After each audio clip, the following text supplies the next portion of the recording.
You know that feeling when the phone sits quiet on the kitchen table and you find yourself just staring at it, willing it to ring. You made a big pot of soup yesterday, the kind that takes all morning, and you set two bowls out of habit.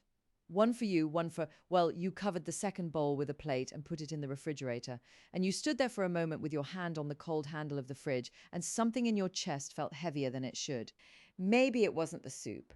Maybe it wasn't even the silence. Maybe what you were really feeling was something you've been carrying for a long, long time, something you can't quite name, because nobody ever gave it a name. Nobody sat down across from you and said, "What has been happening to you that is not right, that is not love, that has a name? Today I want to give it a name, gently, honestly." Because you deserve to understand what has been happening in your home or in your family or in a relationship that was supposed to feel safe and instead left you feeling small. Stay with me, dear, this matters. There is a quiet lie that many of us have been told and told so many times in so many ways that we started to believe it ourselves. The lie sounds like this: maybe I'm too sensitive, maybe I'm remembering it wrong. Maybe I'm the problem. If someone has hurt you, not with their fists, but with their words, their silences, their control, their coldness, and your first instinct is to wonder whether you are the one at fault. That is not an accident. That is the result of something called emotional abuse, and it is designed, whether consciously or not, to make you doubt your own mind. Emotional abuse leaves no bruise that a doctor can photograph. It leaves no broken bone that an x ray can confirm. But it does leave wounds, deep ones, wounds to the part of you that knows who you are, that trusts your own memory, that believes you're worthy of kindness and respect. And those wounds, if we never shine a light on them, can shape decades of our lives. They can shape how we raise our children, how we speak to ourselves at 2 in the morning when we can't sleep, how we flinch at a raised voice, how we shrink ourselves down in a room full of people who are supposed to love us. You are not too sensitive, you are not imagining things, and you are not the problem. My name is Pearl. I'm in my 70s, 73 years old this past April, if you want the honest count. And I have lived enough life to know that the hardest things to talk about are usually the most necessary ones. I was married for 41 years to a man named Robert. I raised 3 children in a house that was sometimes full of laughter and sometimes full of something harder to describe. I have sat across kitchen tables from women, dear, strong, capable women, who whispered things to me that they had never said out loud before. Things like, "He never hit me, so I didn't think it counted." Or, "She's my daughter. How can I say that my own daughter makes me feel afraid?" I have also sat exactly where you are sitting right now. I know what it feels like to second guess a memory, to rehearse a conversation in your head 17 times before you dare have it, to apologize for things that were not your fault just to restore the peace. I'm not a therapist or a doctor, but I am someone who has lived it, studied it, and sat with it, and I want to share what I've learned the way an old friend would. Honestly, without dressing it up or softening it beyond recognition. I'm going to be straight with you today, the way a good friend who loves you ought to be straight with you. You have probably heard "just set a boundary" or "just talk to them" so many times that those words have lost all meaning. I know I've heard them too, and I know how hollow they can sound when you're standing in your own kitchen feeling invisible. This is going to be different. We're going to go through 5 specific signs of emotional abuse, 5 things to look for, 5 things to name, and for each one, I'm going to tell you exactly what it looks like in a real day, in a real home, with real people, not in a textbook, in your life. And at the end, I'm going to give you something to do, something real, something you can do today or this week or the next time it happens. Because knowing the name of something is only the first step. The second step is deciding what to do with that knowledge. Are you ready? Let's walk through this together. The first sign is called degradation. Degradation means being spoken to or spoken about in ways that chip away at your sense of worth. It doesn't always sound like shouting. In fact, some of the most damaging forms of degradation are delivered in a perfectly calm voice. They are disguised as jokes, as concern, as honesty. Think about this for a moment. Picture a Sunday dinner, the kind you used to have every week for 30 years. The whole family around the table, and you mention something, maybe a decision you made, maybe a memory you have, and someone at that table, perhaps your son in law, perhaps your own grown child, says, "Mum, that's not what happened. You always do this. You always twist things around," and the table goes quiet, and you feel your face go hot, and you think, "Did I get that wrong? Am I misremembering?" You were there. You were there. but the way they said it, so certain, so dismissive, made you feel like a child being corrected, made you feel like your mind is not to be trusted. That, dear, is called gaslighting. And it is one of the most common forms of degradation. Gaslighting phrases sound like you're too sensitive, you're imagining things that never happened, you always make everything about yourself. I was only joking, why do you have to be so dramatic? Everyone else thinks you're overreacting. Every single one of those phrases does the same thing. It takes your reality, your lived, felt, genuine experience, and tells you it is wrong, that you are wrong. And when you hear that enough times from someone whose opinion matters to you, you begin to believe it. Degradation also includes name calling, mockery, public humiliation, and speaking to someone as though they are stupid or incompetent, even when, especially when, it's wrapped in a smile. If you have been spoken to this way repeatedly, consistently by someone in your life, that is not you being too sensitive, that is emotional abuse, and it has a name. The second sign is domination. Domination is about control. It's about one person in a relationship making themselves the final word on everything. Your time, your money, your choices, your movements, your friendships, your very identity. Now, domination doesn't always look like a dictator. Sometimes it's much quieter than that. Sometimes it looks like this. You want to visit your sister who lives 2 towns over. You've been wanting to go for months. And when you bring it up, the person you live with or the grown child who has taken over managing your affairs doesn't say no outright. Instead, they sigh. They say, well, you can do what you want, but I don't know how we'd manage the car on that day. And then they mention 3 other things that need doing, and they look at you with that particular look, and the conversation drifts away, and you don't go. You didn't go because nobody forbade you, but something stopped you. That something was the climate of control in that relationship, a climate where your choices are consistently second guessed, complicated, or punished with coldness until eventually you stop making choices at all. That is called induced decision paralysis, and it is a form of domination. Other signs of domination include monitoring your phone calls or mail, controlling access to money, making you ask permission for ordinary activities, isolating you from friends or family, and making all the decisions in the household while dismissing your input as irrelevant. Domination tells you over time that your judgment cannot be trusted, that you need to be managed, that without this person holding the reins, things would fall apart. And it is a lie. It is a controlling, calculated lie, and you deserve to see it clearly. The third sign is accusing and blaming. This one is perhaps the most exhausting of all because it never lets you rest. In a relationship marked by accusing and blaming, you are always the one at fault, always, no matter what happens. Whether it's a bad day, a misunderstanding, a broken appliance, a family argument, a financial problem, somehow the finger always ends up pointed at you. Here is how it plays out in an ordinary morning. You forgot to pass on a phone message. It was an honest mistake. You were tired. There was a lot going on, the kind of day where things slip through. And when the person finds out, they don't say, oh, that's too bad, it happens.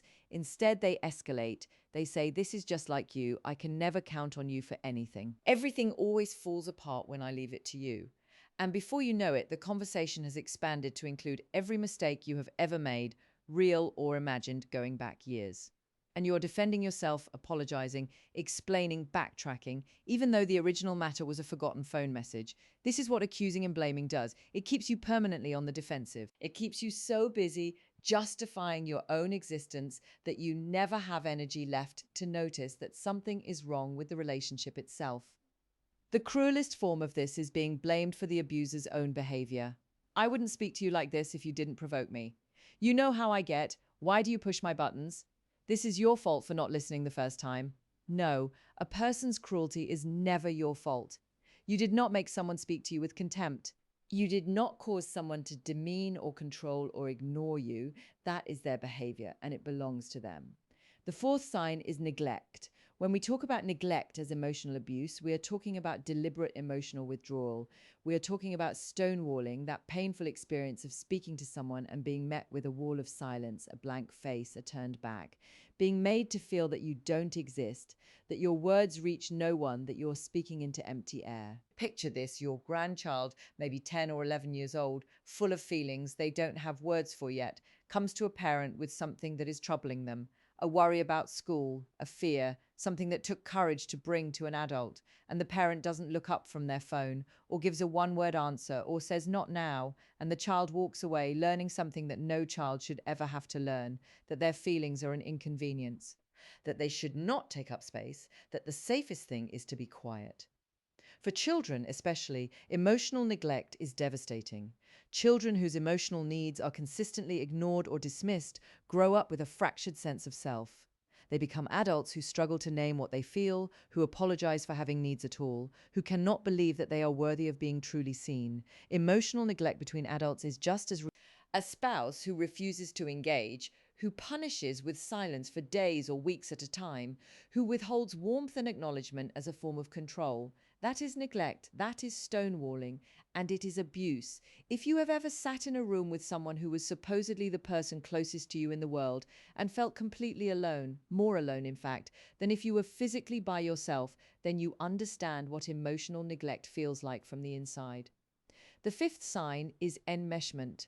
Enmeshment is perhaps the most misunderstood of all five signs because on the surface it can look like closeness, it can look like love, it can look like a parent who is simply devoted to their child or a child who is simply devoted to their aging parent. But enmeshment is not love. Enmeshment is the erasure of the boundary between two people, and it is one of the most common forms of emotional abuse in parent-child relationships. Here is what enmeshment looks like in a family. A mother who has always been the emotional center of the family, perhaps she raised her children alone, perhaps she sacrificed a great deal for them, begins as her children grow and develop their own lives to treat any sign of independence as a personal betrayal. When her daughter moves to a new city, the mother doesn't just miss her, she makes the daughter responsible for her grief. She calls every day. She makes comments designed to induce guilt. I suppose I should get used to being alone. It doesn't matter what I need. After everything I gave up for you, and the daughter who loves her mother deeply begins to shrink her own life to manage her mother's feelings. She turns down opportunities. She cancels plans with friends. She makes herself smaller and smaller because every expansion of her own world is experienced by her mother as an abandonment. That is enmeshment. The parent's emotional needs become the child's primary responsibility. The child has no permission to be a fully separate person. The relationship has no real boundaries. And without boundaries, there is no true freedom for either person. Enmeshment can also run in the other direction. Adult children who treat an aging parent as though the parent has no private interior life, who make decisions without consulting them, who speak over them, who share their private medical information with every relative without asking. That is also a violation of boundaries. That is also enmeshment. Every human being at every age deserves to have a self that belongs to them. Now we have named five things: degradation, domination, accusing and blaming, neglect, enmeshment. And I imagine some of you are sitting very still right now because one or more of those descriptions felt uncomfortably familiar, like someone had been in the room with you watching and wrote down what they saw. First, I want to say I'm glad you're still here. I'm glad you kept listening. Second, I want to say knowing the name of something changes your relationship to it. When a storm has a name, it is no longer just chaos. It is something you can understand, something you can prepare for, something you can speak about to another person. You're not imagining things, you're not too sensitive, you're not the problem. And now what do you do? If you are a minor, if you're a child or a teenager watching this, perhaps because something in this video named what has been happening in your home, please hear me very directly. It is not your job to fix this. It is not your job to manage the adults around you or to protect them from the consequences of their behavior. Your job is to be safe. Please tell a teacher, a school counselor, a relative you trust, a neighbor, a coach, anyone who is a safe adult in your life. In the United States, you can call the Child Help National Child Abuse Hotline at 1-800-422-4453 anytime, day or night. Someone will listen. You deserve to be listened to.